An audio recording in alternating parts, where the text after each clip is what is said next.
আসসালামু আলাইকুম প্রিয় খামারি ভাই ও বোনেরা, আশা করি সবাই ভালো আছেন। এই বকনাটি হচ্ছে সেই 10 মাস বয়সী বকনাটা, যেটাকে আমি এই করেছিলাম 10 মাস বয়সে। আজকে সে মানে ডেলিভারি দিবে, বাচ্চা দিবে। সকাল থেকে তার ব্যথা, কামারে ফোন দিল, ফোন দেওয়ার পর আসলাম। এখনো মানে পুরোপুরি ব্যথা মানে হইতেছে না, একটু ওয়েট করতে হবে, একটু ওয়েট করতেছি। যাক, অনেকেই তো বলেছিলেন যে 10 মাস বয়সী বকনাটাকে বীজ যখন আমি করছিলাম আর কি, বীজ দিয়েছিলাম, কনসেপ্ট করবে না, অনেকে বলেছিলেন। আলহামদুলিল্লাহ কনসেপ্ট করছে, মাশাআল্লাহ। বাচ্চা সুন্দর একটা বাচ্চা হয়েছে, ডেলিভারি করলাম। ডেলিভারি মানে এই বাচ্চাটা হচ্ছে এডিএল কোম্পানির 100% দিয়ে করেছিলাম। বোল নাম্বারটা হচ্ছে 2234 সিমেন্টটা দিয়ে আমি তাকে বোল নাম্বারটা দিয়ে আর কি করছিলাম।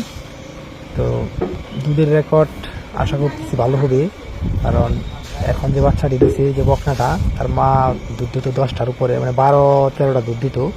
তো এই বকনাটা আমরা আশা করতেছি যে 15টা প্লাস হবে দুধ, ইনশাল্লাহ। বাচ্চাটিও বকনা বাচ্চা হয়েছে, খামারে আরো অনেক খুশি।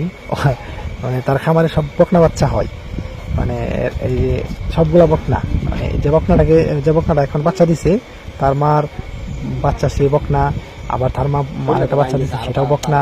এখন এটাও বাচ্চা দিল, এটাও বকনা, মানে সবগুলাই বকনা। খামারি ফ্রিজিয়ান গাবি যারা পালেন, তারা আসলে সবাই বকনা বাচ্চাই মানে সবাই যে তাদের বাচ্চাগুলো বকনা বাচ্চা হোক।